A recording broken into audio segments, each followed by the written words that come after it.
Bismillahirrahmanirrahim. Alhamdulillahirabbil alamin wassalatu wassalamu ala asyrafil anbiya'i wal mursalin sayyidina Muhammad wa ala sahbihi ajma'in amma ba'd.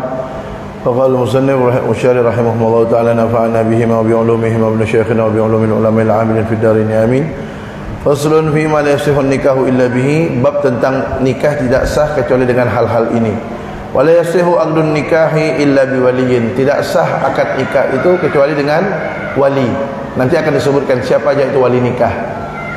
Boleh wali nikah yang menikahkan atau mewakilkan kepada orang lain. Kemudian juga nikah tidak sah kecuali harus dengan wali dan dua orang saksi yang adil. Yang adil artinya bukan fasik, bukan orang fasik. Orang fasik itu apa? Orang fasik itu definisinya adalah orang yang melakukan dosa besar sekali saja langsung jadi fasik dia. Atau orang yang selalu melakukan dosa kecil tetapi ketaatannya, amal solehnya kalah dengan dosa kecilnya itu baru jadi fasik. Tapi kalau dosa besar, walaupun dia banyak amal solehnya, sekali aja dia dosa besar langsung jadi fasik, bukan adil. Nah, wali harus adil, bukan orang fasik. Begitu juga kedua orang saksi. Terus kalau ada walinya tidak adil, artinya walinya ahli maksiat, nikahkan boleh tak? Boleh, cuman kurang afdal. Kurang afdal, kurang lebih bagus janganlah, kurang mulia, kurang utama. Kalau walinya bukan orang soleh, lebih bagus cari orang soleh, wakilkan aja. Wakilkan kepada orang soleh untuk menikahkannya.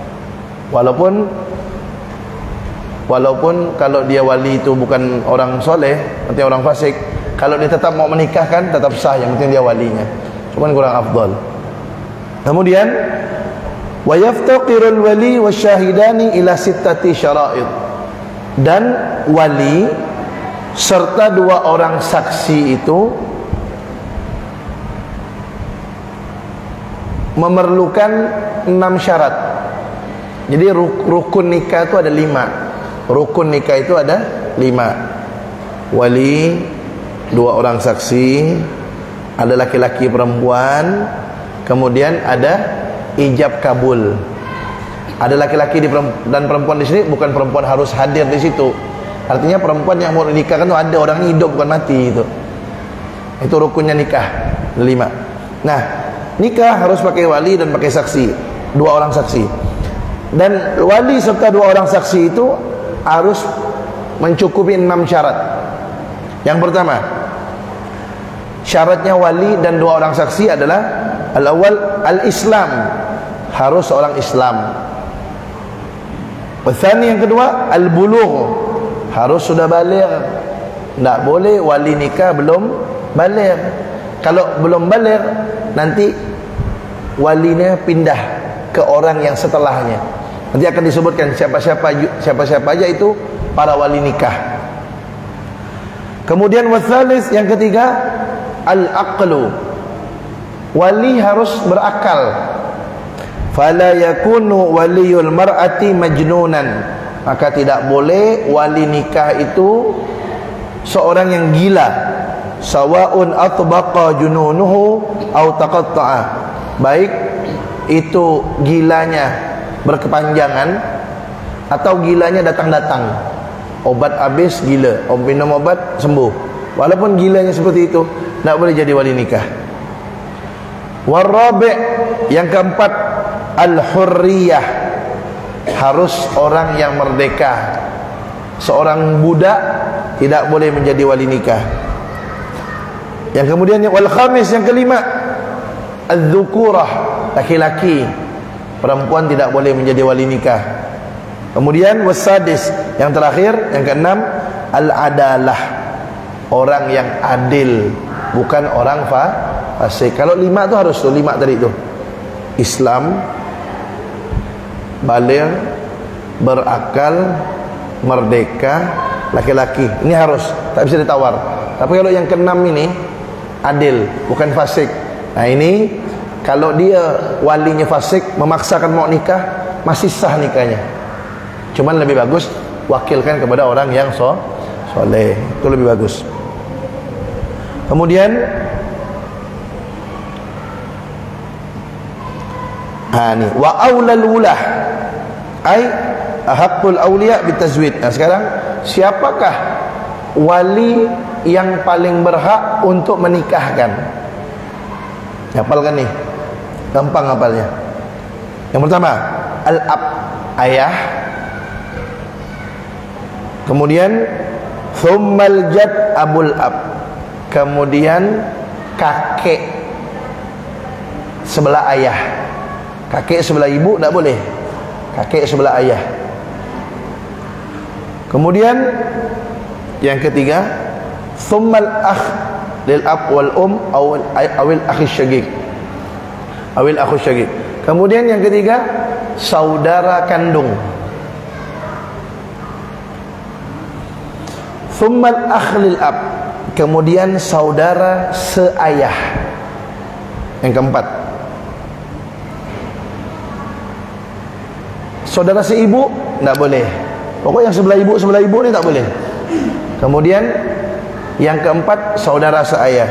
Yang kelima thumma ibnul akh lil ab wal kemudian keponakan dari saudara kandung. Itu pun keponakan dari saudara kandung laki-laki. Tak boleh dari ponakan saudara kandung-kandung perempuan. Saudara kandung perempuan tak boleh. Keponakan dari saudara kandung laki-laki. Ya misalnya ada punya saudara kandung laki-laki, anaknya. Tapi kalau saudara kandung perempuan, anaknya saudara kandung perempuan tak boleh. Pokoknya sebelah perempuan tak boleh. Ya, itu yang kelima. Ponakan dari saudara kandung laki-laki. Kemudian yang keenam, thumma banul akh lil ab. Kemudian keponakan dari saudara seayah.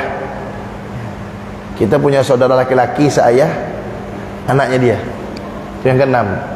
Kemudian thummal ammu syaqiq, kemudian paman kandung. Itu pun paman sebelah ayah. Yang ke-8 thummal amlil ab, kemudian paman sebelah ayah. Paman sebelah ayah itu maksudnya dia pamannya kita sama ayah kita satu ayah, tidak kandung. Dia saudaranya ayah kita, tidak kandung tapi satu ayah. Paham ya? Kemudian yang ke-9 thumma ibnuhu, kemudian anaknya paman kandung. Anaknya paman kandung sebelah ayah. Anaknya paman kandung berarti apa tuh? Sepupu. Ya, anaknya paman kandung. Am itu artinya paman sebelah ayah. Kalau khal, paman sebelah ibu. Yang ke-10 sepupu atau anaknya paman yang satu ayah dengan ayah kita. Kalau saya urutkan gampang hafalnya. Ayah kandung, kakek sebelah ayah.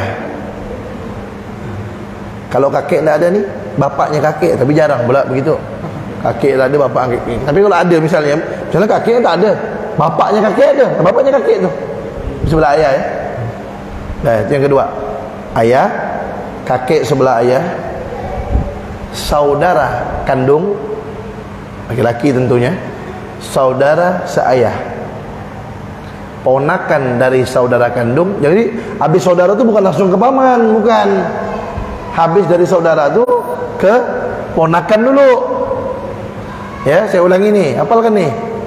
Ayah kandung, kakek sebelah ayah, saudara kandung, saudara seayah, ponakan dari saudara kandung, ponakan dari saudara seayah, paman kandung, paman dari abah ya, paman dari ayah ya, paman kandung dari sebelah ayah. Kemudian paman yang satu ayah dengan ayah kita, ponakan dari paman kandung, ponakan dari paman seayah. Nah ini 10 orang wali. Kalau tak ada, kalau 10 orang ini tidak ada, misalnya meninggal semuanya, atau ada tidak mencukupi syarat, ada masih kecil misalnya, Kayak tadi tuh misalnya ada orang ayahnya tak ada, kan kakek kan? Kakek tidak ada, saudara kandung meninggal, saudara saya dia tak punya, ponakan dari saudara kandung. Ponakan dari saudara kandungnya masih kecil, belum balik, tidak bisa. Ponakan dari saudara saya tidak ada. Kenapa? Karena dia tidak punya saudara saya. Terus siapa? Paman kandung. Tidak ada paman kandung, paman saya. Tidak ada paman saya, sepupu dari paman kandung. Paham? Sepupu anaknya paman kandung. Tidak ada juga sepupu anaknya paman saya.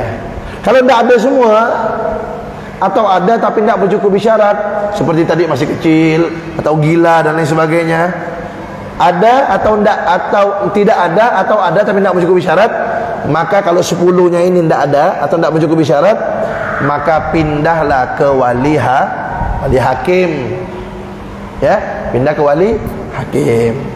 Kemudian perhatikan, yang pertama tadi siapa wali? Ayah dan kakek. Ini pembahasan ini agak rumit sedikit. Kopi harus cepat keluar, biar urat-urat ini tak tegang. Jadi perhatikan, wali pertama tadi siapa? Ayah sama kakek sebelah ayah. Perhatikan nih, ini ayah sama kakek namanya wali mujbir. Wali apa? Mujbir. Apa itu wali mujbir? Wali mujbir adalah wali yang boleh menikahkan perempuan yang masih perawan tanpa izin, boleh. Wali yang boleh menikahkan perawan tanpa izin perawan itu boleh. Misalnya nih, ada seorang anak masih perawan, bapaknya nikah tanpa izin, tanpa ngasih tahu dia, boleh tak? Jangan tengok air, jangan tengok kopi, tengok ke sini. Nanti tak fokus. Ya. Tangga Ustaz Mayuri lebih ganteng dari Ana. Jadi wali mujbir. Siapa tadi wali mujbir? Ayah dan kakek. Ada seorang perempuan perawan, ya, perawan, mau dinikahkan sama bapaknya tanpa izin. Bapaknya tidak kasih tahu, tahu-tahu langsung dinikahkan sama ente. Bapaknya tidak kasih tahu sama anaknya, langsung nikahkan sama ente. Boleh tidak? Boleh. Tidak kasih tahu anaknya? Boleh. Kenapa? Wali mujbir, bapak atau kakek. Kalau bapak tidak ada, bapaknya meninggal atau bapaknya gila misalnya, kan pindah ke kakek. Oh, jangan keluar-keluar, dia tak paham pelajaran ini. Udah duduk betul-betul diam-diam. Apa gitu? Kakek atau kakek menikahkan cucunya yang masih perawan tanpa izin. Boleh tak? Boleh. Kenapa? Wali tadi? Wali mujbir, bukan wali kota, wali mujbir. Nah, tapi perhatikan nih. Tapi ada syaratnya. Bapak boleh menikahkan anaknya perawan tanpa izin. Kakek boleh menikahkan cucunya yang masih perawan tanpa izin. Boleh, dengan syarat satu, itu anak masih perawan. Itu syarat pertama tuh. Syarat yang kedua, itu yang menikahkannya bapak atau kakek. Walinya bapak atau kakek. Nah, kalau bapaknya mau nikahkan, cuma wakilkan ke orang, boleh. Yang penting walinya bapaknya atau kakeknya. Mau diwakilkan kepada orang pun boleh. Yang penting syaratnya walinya bapak atau kakek. Itu syarat kedua. Syarat pertama dia harus perawan. Syarat kedua walinya bapak atau kakek. Syarat yang ketiga, itu perawan harus dinikahkan dengan mahar yang sesuai dengan ukuran wanita itu di kampung tersebut. Misalnya wanita seperti itu umur 20 misalnya, perawan. Biasanya kalau wanita seperti itu tuh dikasih mahar, antaran, uang asap atau orang kita, uang antaran itu berapa biasanya? Oh biasanya misalnya 10 juta. Nah kasih. Misalnya perempuan itu dinikahkan oleh bapaknya atau kakeknya tanpa izin. Habis dinikahkan bilang, kamu sudah saya nikahkan dengan laki-laki itu tuh. Perempuan itu tanya, maharnya berapa pak? 1 juta. Enggak pak, saya enggak mau. Kan seperti saya kan biasa kan 10 juta pak, masa 1 juta? Enggak, saya tidak mau. Enggak sah nikahnya, enggak sah. Biar bapaknya, biar kakeknya. Kenapa enggak sah? Maharnya tak sesuai. Tapi kalau anaknya mau, udahlah pak, tak apa-apa pak, 1 juta pun 1 juta lah, tak apa-apa lah. Yang penting bapak senang. Sah. Kenapa? Karena dia mau. Paham ya? Nah itu syarat yang ketiga. Nah ini syarat yang keempat, perhatikan. Kopi loh kita. Bismillahirrahmanirrahim. Syarat yang keempat, laki-laki harus sekufu dengan perempuan itu. Laki-lakinya harus sekufu dengan perempuan itu. Sekufu itu artinya sederajat dengan perempuan itu. Kalau perempuan itu seorang yang punya ilmu agama, laki-lakinya pun harus punya ilmu agama. Misal si bapak atau si kakek menikahkan perawan itu dengan seorang laki-laki tanpa izin wanita itu. Habis dinikahkan dikasih tahu, nak, kamu sudah saya nikahkan dengan laki-laki itu. Loh kok bapak tidak kasih tahu? Ya kan walaupun tidak kasih tahu kan sah nak. Kau kan perawan, saya kan bapak kamu, kata dia. Kemudian maharnya cocok. Oh sabar dulu pak, dia punya ilmu agama tak? Enggak. Oh kan tidak bisa pak, saya kan ustazah pak, kata dia. Enggak pak, saya tidak mau pak. Tidak jadi, batal tuh nikahnya. Kenapa? Tidak sederajat. Tapi kalau anaknya mau, udahlah pak, tidak apa-apa pak, dia bukan ustaz pun, dia bukan tidak punya ilmu agama pun, saya terima, tidak apa-apa. Jadi kenapa? Karena dia mau. Kecuali satu yang tidak sah. Apa itu yang tidak sah? Kalau dia syarifah, laki-lakinya bukan habib, tidak bisa. Dia perawan yang menikahkan bapak atau kakeknya, maharnya sesuai, tapi dia seorang syarifah, laki-lakinya seorang yang bukan habib, yang bukan syarif, bukan sayyid. Habis dinikahkan bapaknya kasih tahu, nak, kamu sudah nikahkan dengan dia, mahar cocok, dia perawan yang menikahkan bapak atau kakeknya, tapi itu bukan sayyid, sedangkan dia syarifah. Kata si anak bilang, udahlah pak, tidak apa-apa pak, saya terima aja lah. Perhatikan ya, kalau menurut pendapat Imam Syafi'i, kalau si anak mau, si bapak mau, sah nikahnya.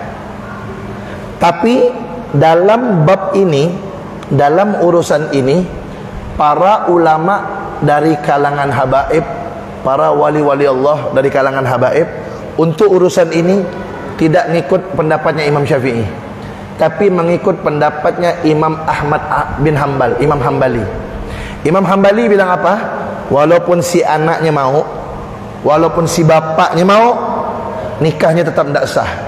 Kenapa? Kecuali kalau dia harus minta izin dari seluruh habaib seluruh dunia, dan itu mustahil.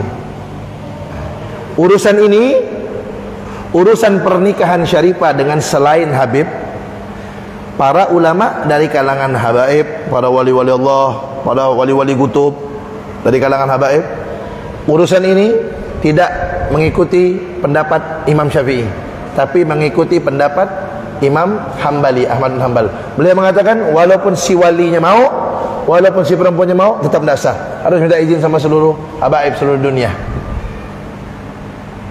Terus kita ikut siapa beb? Kalau mau selamat ikut habaib. Yang nyuruh siapa? Rasulullah SAW. Tentunya ikut habaib yang soleh, ikut habaib yang dekat dengan Allah. Seperti mereka ni, para wali-wali Allah ni, mereka ikut pendapat Hambali, bilang tak sah. Ikut siapa? Ikut mereka. Kok ikut mereka beb? Nabi Muhammad yang bilang, beliau bersabda dalam hadisnya, ni perhatikan ni, apa kata Nabi Muhammad?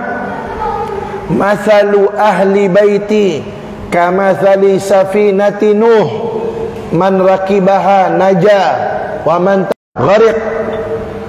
Perumpamaan keluargaku, keturunanku, para habaib, perumpamaan mereka itu, kata Nabi, seperti kapalnya Nabi Nuh.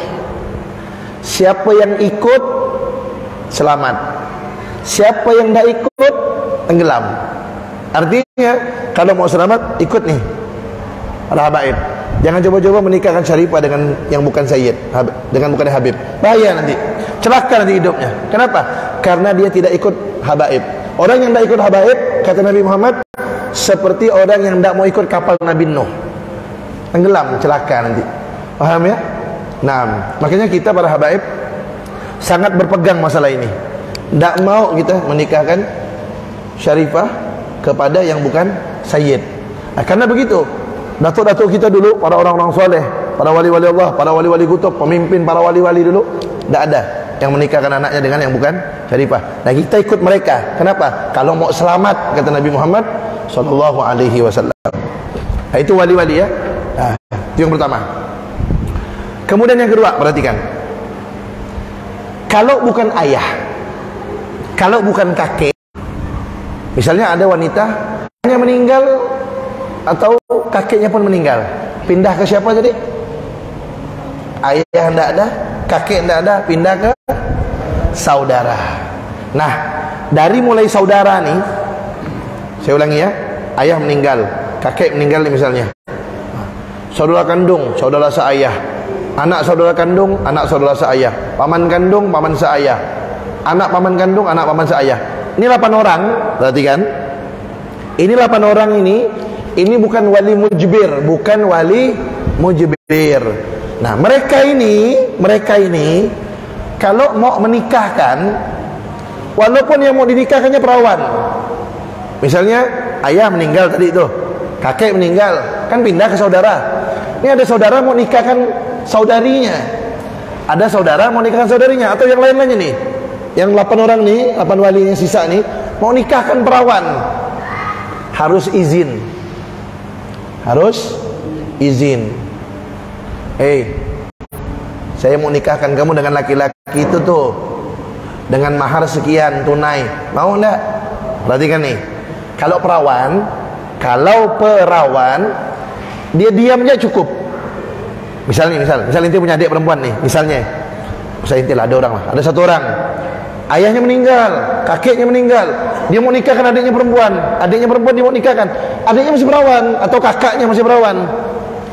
Dia bilang sama adik atau kakaknya tuh, dia bilang sama saudarinya, wahai saudariku, saya mau nikahkan kamu dengan laki-laki itu tuh, dengan mahar misalnya 100.000 rupiah tunai, mau enggak? Diam. Itu berarti setuju. Diamnya perawan itu setuju. Sukutul bikri ridhoha. Diamnya perawan itu berarti menandakan dia setuju. Kecuali kalau dia bisu, isyarat. Kalau dia bisa ngomong, dia diam, itu berarti dia ridho. Itu kalau perawan. Dah. Kalau yang ketiga, kalau janda, jangankan saudara dan seterusnya, bapak sendiri, bapak kandungnya pun, kalau janda tidak ada wali mujbir, tidak ada. Kalau janda, walaupun bapak kandungnya, kalau mau nikahkan dia harus minta izin. Dan janda izinnya tak cukup diam, harus ngomong, hei saudariku, misalnya dia janda nih, atau bapak nih bilang kepada anaknya yang udah janda, hei anakku yang udah janda nih, saya mau nikahkan kamu dengan laki-laki itu dengan mas kawinnya misalnya sebentuk cincin emas tunai 3 gram. Jandanya harus ngomong, iya pak, saya izinkan. Tidak boleh diam. Kalau diam, tidak. Karena janda itu diamnya bukan dianggap setuju. Bisa dipahami? Ya. Wali mujbir tadi yang pertama tuh, wali mujbir ayah dan kakek. Boleh menikahkan perawan dengan syarat dia perawan dan dia ayah dan kakek, kemudian maharnya sesuai, laki-lakinya pun sederajat, sekufu. Tapi kalau laki-lakinya tidak sederajat, perempuannya mau, orang walinya mau, boleh. Kecuali kalau masalah Habib dan Syarifah, itu tidak bisa. Tapi kalau masalah ilmu agama, masalah harta, si perempuan, laki-laki miskin, perempuan kaya, kata perempuannya tidak apa-apa lah pak, boleh masih. Walaupun tidak setara, perempuannya mau boleh. Tapi kalau urusan nasab, urusan masalah Syarifah dan Habaib, tidak bisa. Walaupun dia mau tetap tidak sah.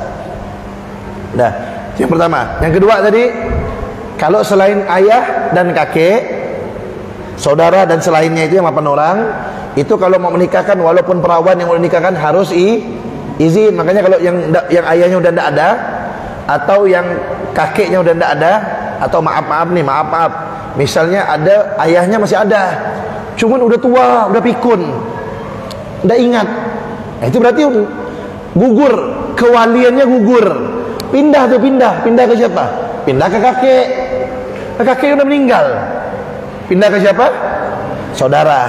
Nah, karena pindah ke saudara, saudaranya harus izin. Perempuannya masih perawan, izin. Diamnya dia cukup, paham ya? Diamnya dia cukup. Nah, kalau janda, perhatikan, kalau janda tidak ada wali mujbir, tidak ada. 10-10-nya itu, dari mulai ayah sampai terakhir, itu semuanya harus minta izin, biar ayah kandungnya. Kalau sama janda harus minta izin, dan si janda harus memberi izin dengan ucapan, tidak cukup dengan diam. Bisa dipahami ya? Kalau ada yang janggal-janggal nanti tanyakan. Kemudian,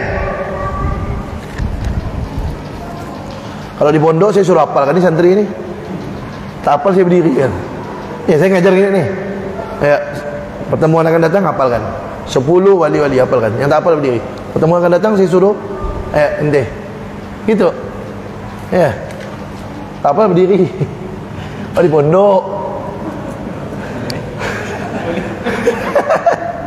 Nah, anu lah, hafalkan lah. Ya. Beb, mana Beb? Ngapalkan Beb? Tenang, Facebook ada, ingat. Hafalkan. Nanti diambil, masukkan ke YouTube anak nih. Nanti dimasukkan ke YouTube Habib nih. Nah, tengok di situ ada ngajian nih. Makanya ini harus ada. Jadi kalau yang lupa-lupa, maklum lah kan manusia cepat lupa. Nah, tengok lagi, ingat-ingat. Jadi kalau ditanya orang tahu, ya.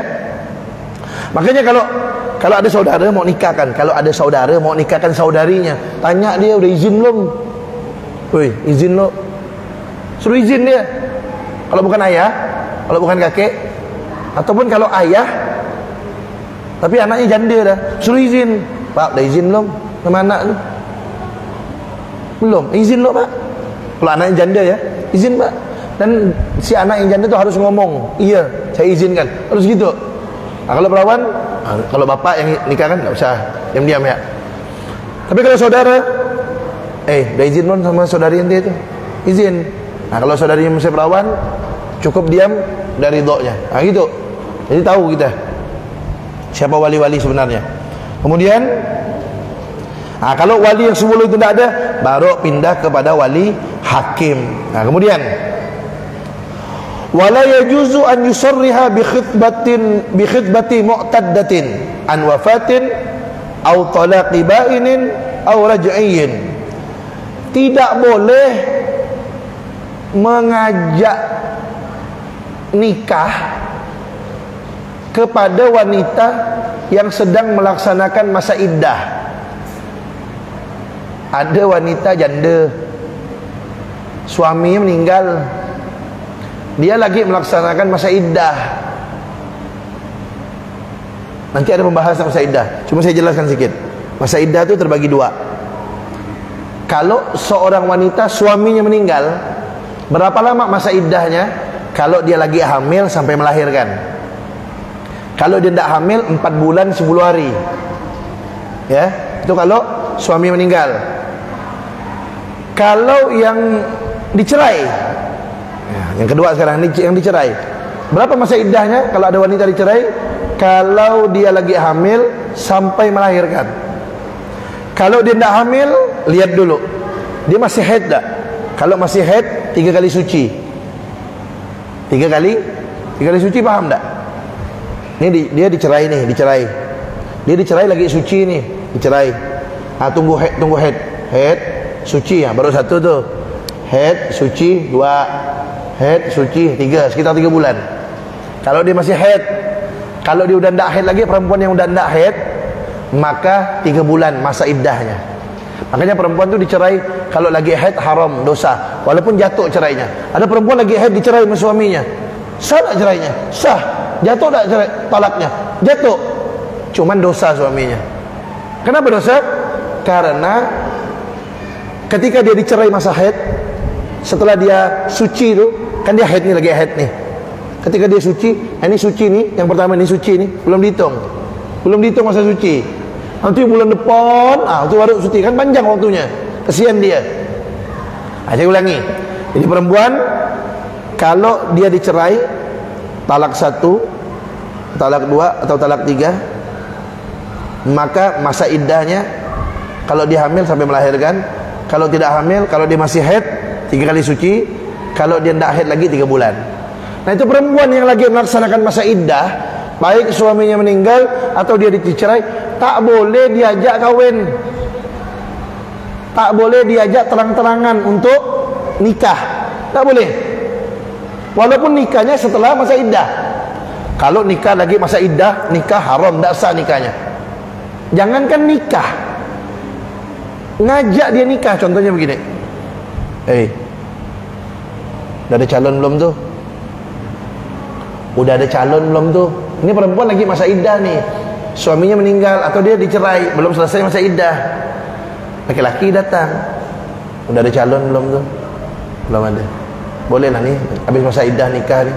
Tak boleh ngomong gitu. Ngomong gitu tak boleh. Tak boleh. Walaupun nikahnya nanti habis masa iddah, tak boleh.